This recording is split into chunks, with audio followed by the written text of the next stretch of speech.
you know now that all those fears, they're not yours.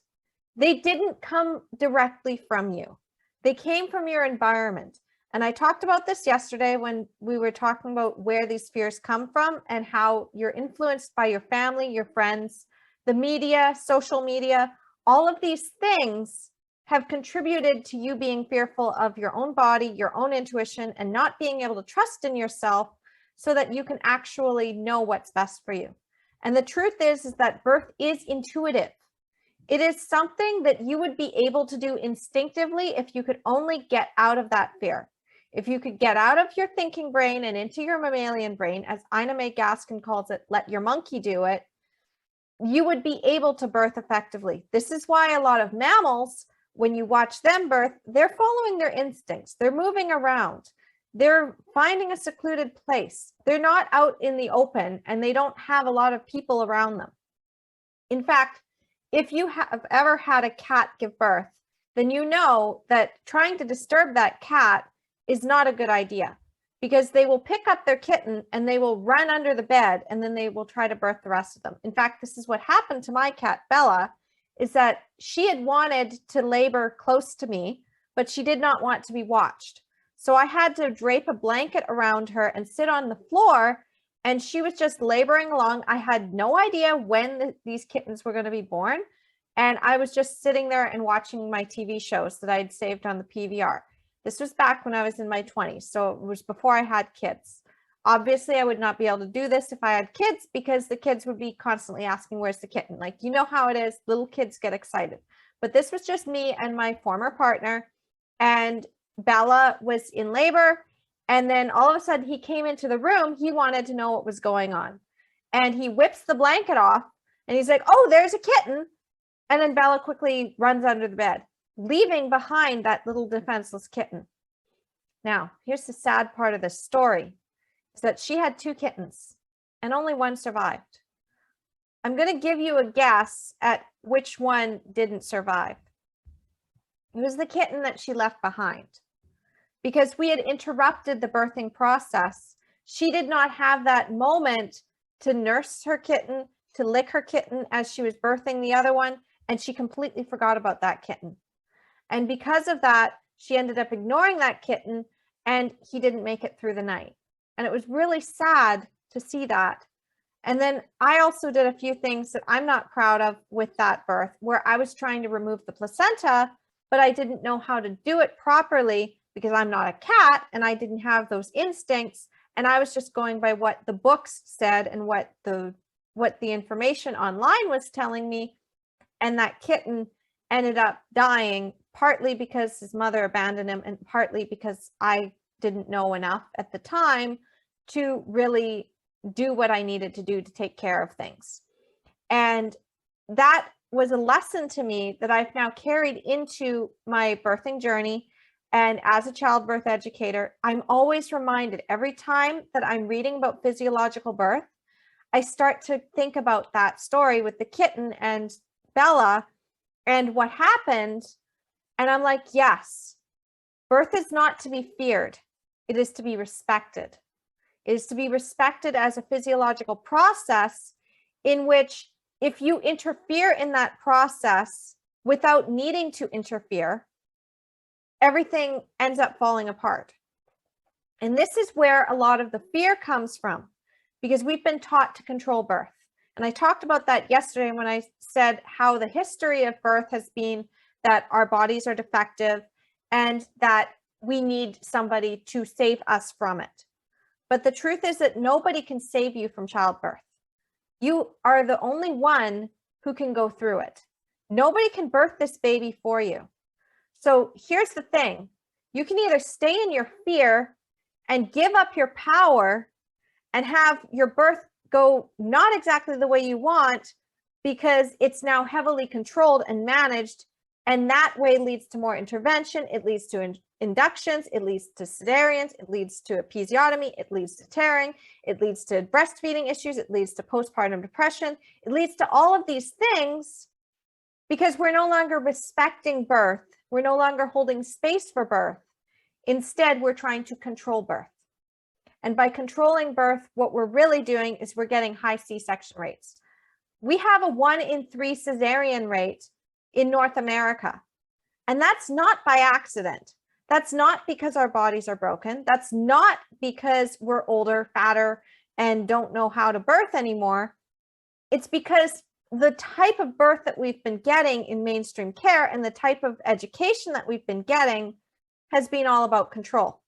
It's been all about planning your birth from a place of fear instead of a place of power. When I was pregnant with my first baby, I was terrified of childbirth. Now, I did work through some of that fear because, as you know, I ended up planning a home birth with my first baby, and it didn't turn out, and I ended up going with the hospital birth. But I genuinely wanted to have a natural birth.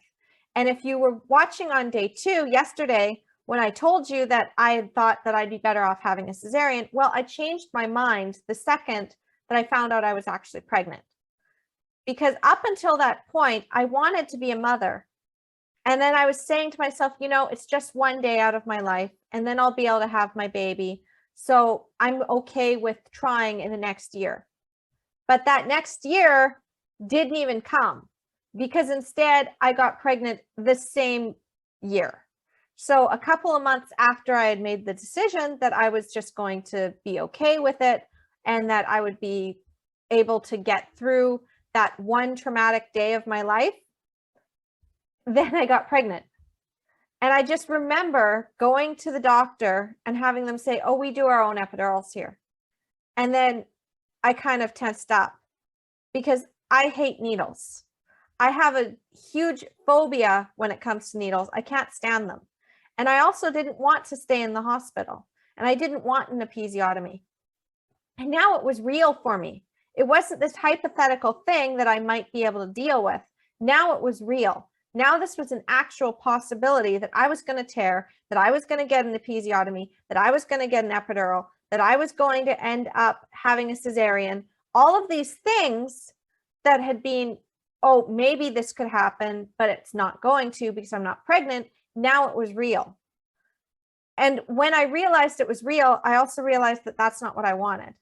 That what I would ideally like would be to birth my baby at home, climb into my own bed, and not have any pain. And I had learned enough because I'd heard other stories of orgasmic births. And I'd heard stories that birth wasn't always so painful. And I'd heard stories that natural birth really was a beautiful thing. So I started to get curious about that. Remember, I had an old story that birth was painful, that birth was frightening, that birth was traumatic. And the first time I'd heard otherwise, I dismissed it. I'm like, yeah, right. You can't have an orgasmic birth. Actually, you can. I was like, yeah, right. You can't have a birth without extreme pain. They tell you about how you're going to break every bone in your body is how it's going to feel.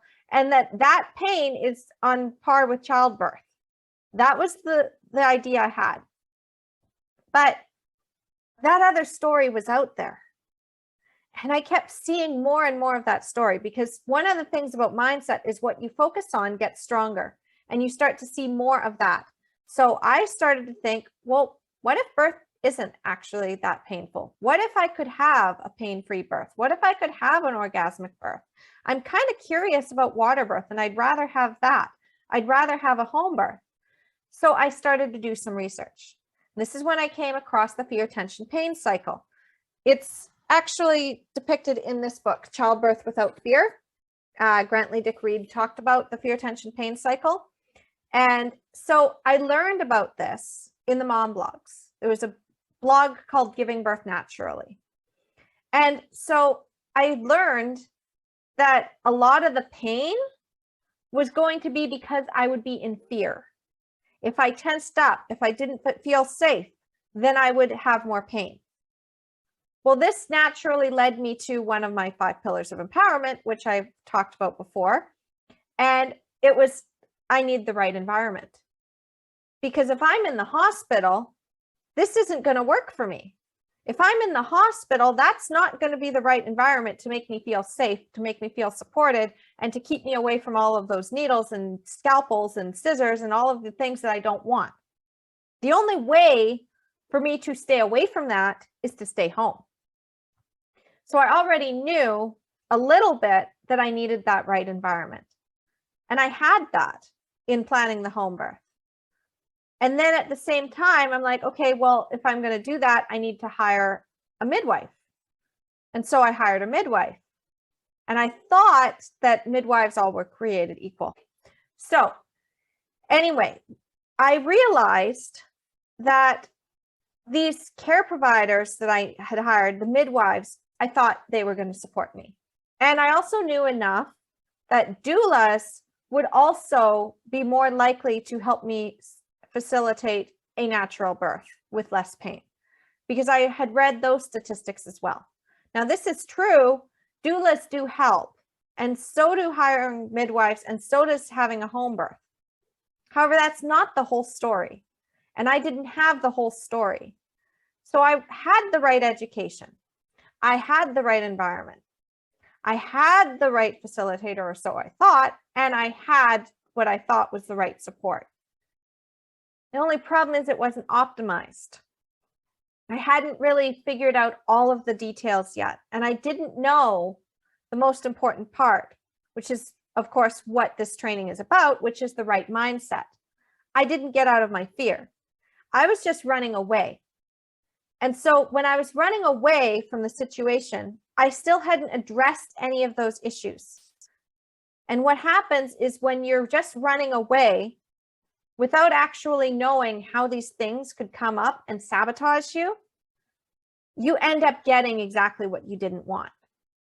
So what happened to me is that at 35 weeks, I was thinking, I'm just going to trust my midwives because they know everything and they're going to give me that natural birth. And I have a doula, so they're going to give me that natural birth. And I'm having a home birth, so that's going to give me that natural birth. I didn't take my power. I didn't have it. I was giving it away to other things. I was giving it away to the environment. I was giving my power away to my partner supporting me. I was giving it away to my doula supporting me, and I was giving it away to my midwife. I was also giving my power away in the fact that I was like, oh, I've got this education, and so therefore I don't need to worry about it. I'm just going to ask everybody else, and they're just going to tell me the right answers, and I'm just going to magically have this natural birth. So again, I didn't have the right mindset. Here's the thing you need to know, though, is that everybody has their own agenda. Everybody else has their own view of how your birth is going to go based on their own values and their own beliefs and their own fears. So my partner, of course, had never witnessed birth before. He was a first-time dad. And he didn't have anybody to really tell him other than the childbirth classes that I was also taking. And those childbirth classes were not the right thing. They were teaching me what to think, not how to think. And they were teaching it in the way that was very mainstream. And now that I understand physiological birth, I know that there's a reason why I was the only one out of a group of 20 women who went on to have a completely natural birth without any epidural, without any forceps, without a vacuum, without induction. I was the only one who did that. And there was only one other mom who had a vaginal birth. The rest had cesareans, and she had been induced, and she had had vacuum and episiotomy. So I was the only one out of 20 people who had a completely natural birth out of that class. And that birth class was supposed to teach us how to cope with natural birth. That was the whole point. It was a class to help us learn about our benefits or risks or alternatives, intuition, now or nothing, brain model. We were taught that. We were taught that having an induction can lead to a C-section. We weren't told exactly the numbers, but we were told that if you continue to interfere with the process, you will get the cascade of interventions. We did learn that. We also learned about the breathing techniques. We held that block of ice in our hands, and we were told you just need to focus on something else, not the block of ice in your hands, and you'll be able to go through the pain. So again, there was that whole idea that birth was going to be painful and that we needed to somehow cope. But the fact is, again, I was the only one out of that group that had a midwife. I was the only one out of that group that was planning a home birth. And I was the only one out of that group that was also seeking out alternative education. So another model, I had some more birth classes within my midwife group. And I was taught more of the physiological process and more about breastfeeding than I was in the other childbirth classes. But there was still that idea of coping with the pain. So I still had it in my head that birth was going to be painful and that I could manage it because I'd had really painful periods before and I'd had back spasms. So what I did to ultimately make it so that birth wasn't that painful for me is that I thought about the absolute worst pain that I had ever experienced. And I said, it's going to be just like this. And I've gotten through this before, so I can get through childbirth. Because at least there's going to be a reward on the other side. I'm not going to be in pain for the next 3 days and trying to recover from a back spasm, or I'm not just going to have my period and it's not just going to be this horrible, boring, awful thing. Like I get a baby out of this. So it's not going to be this horrible thing. And I learned that the contractions would come and then they'd go. So it wouldn't be continuous, unlike my period, where when you have cramps, it's like continuous. It's like, with contractions, it was not going to be like that. It was going to be more like a wave. So the idea for me was I can do this. So what happened is that when I went into my labor, it was a piece of cake. Even though the contractions, according to my midwife, were 2 minutes apart and on top of each other the entire 12 hours. And she said, you were basically in transition the whole time. And I'm like, yeah, but it didn't feel like it because I had transition and that was like 2 minutes. But here's what I really want you to get, because I didn't have a home birth with my son. I got talked into a hospital birth. I got talked into the exact thing that I didn't want. And while I managed to avoid the episiotomy and I managed to avoid an induction and I managed to avoid a cesarean, the fact remains is that I did not have my power when I was birthing. Instead, I was birthing against the clock. I was trying to beat the clock and I was like, I need to push this baby out or they're going to cut me. I need to push this baby out or they're going to tell me that I can't do it and they're going to call a C-section. Like I was very afraid the whole time that I was on my back birthing. And I was staring at that clock and I was going, why isn't this working? Why is it that I'm pushing with all I have and it's not working? I don't understand. Maybe my body is too small. Maybe I can't do it. Maybe they're right. Maybe I'm just not designed to birth because I have these tiny, narrow little hips and I'm such a tiny person. And I built myself up and it's not going to go my way and I'm going to end up in a C-section and I might as well just give up. Now, I was also incredibly stubborn though. And I started to think about what giving up actually meant. And this is the part I really want you to get, is that when you have logic on your side only and you're not tying it to emotion, what happens is that you aren't able to access that when you really need it, because it's not going to sink in that moment. We don't make decisions based on logic. We make decisions based on emotion. So once I understood that, it's like, okay, because of my psychology training and everything that I had in backstory, I knew that if I wanted to remember something, I needed to tie it to an emotion. This is how I'm able to remember certain aspects of an event. And people will be like, well, how do you remember that? That was 10 years ago. It's like, well, I tied it to emotion. So of course I can remember it. But if I don't tie it to emotion, if I don't put that emotional significance on it, that information goes right out the window. That's why if you're going to make a grocery list and you really want to be able to remember everything on it, you need to make the picture in your mind. You can't just read the words. You can't just try to recite it over and over in your head. You need to actually picture yourself getting those ingredients. And this is the same thing when you're trying to remember information. And when you're trying to make a decision that's based from power instead of fear, you need to remember, why am I standing for this in the first place? So here's what went on in my head as I was trying to beat this clock and get my baby out, is I started to picture what would happen if I gave up. if I actually said, you know what, I can't do this, I need to call a C-section, I give up. And then what that recovery was going to look like. And then what that would do to my plans to leave the hospital in 4 hours or 12 hours, or I wanted to leave right away. I didn't want to stay overnight. And then I thought about the fact that I'm going to have an epidural or a spinal. So that's a needle. I'm going to have an IV. That's another needle. I'm going to have a catheter. That's something else I don't want. Breastfeeding might not go well for me. I'll have to stay in the hospital an extra couple of nights. And I didn't bring enough stuff to be able to do that. And then what is that going to do to my body? Because now I have this scar and I've never had surgery before. And I don't think I can actually handle this. So you know what? No, screw that. I'm not going to put up with that. I'm not giving up. I'm going to keep pushing.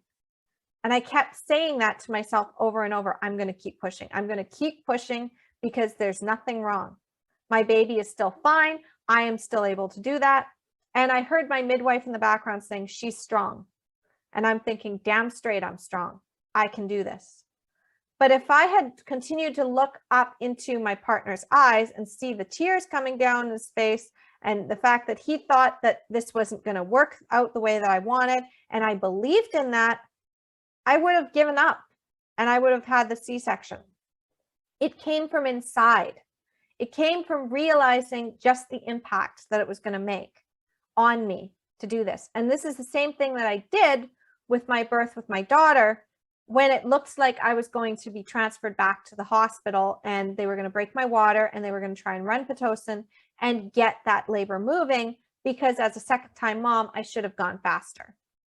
But I just kept thinking, what's that going to do to me? What is the actual impact going to have on me if I do this? If I actually agree to going to the hospital? Well, first of all, this might be my last baby, because I don't know if I'm going to have more children. At the time, I didn't. I thought I was going to be 2 and done. Now that I'm single again, I might have another one or 2. I'm still young. I can still do it. And there's a lot of women that are even older than me who have become first-time moms. So there's no reason why I can't. But the fact back then was, this is my last baby. And I am not going to get another chance to have this home birth. And if I don't do this, if I don't take control right now and do this no matter what anybody else is telling me, and trust in my intuition and just do it my way, then what's going to happen is that I will never have that experience. And then I'm going to feel like I've lost my power all over again. It's going to be that same experience that I had in the hospital. It might even be worse, because now they're talking about induction and breaking my waters, which they didn't do last time. But because I'm having these stop and start contractions in the prodromal labor, they're going to say that there's something wrong with me. I can't let that happen. So that's what I really want you to do right now. This is leading into your homework, is that you're going to go through that list and you're going to start looking at that and seeing just what an impact those fears could have on you. What happens if you give in to your fear? And every single one of those stories saying that you can't do it, saying that if you don't get a cervical check, that you won't know how dilated you are, and then you won't know when to push. What's that going to do? If you give in and have another C-section, if you give in and have an induction because of another fear that's coming up, what are all of those fears going to lead you down that path? Look at that deep, dark path that is possibly going to happen if you keep staying in your fear. Because once you tie it to emotion, then it's going to shake you out enough to actually move forward. Until we shake you out of it and take that story and be like, this is the actual story that is going to sabotage you, until you tie it to emotion so that you can shake yourself out and be like, no, that's not my story. It's going to control you. Okay, so that's what I want you to do tonight. And afterwards, because this is such an intense exercise, what I want you to do is I want you to take a nice hot bath.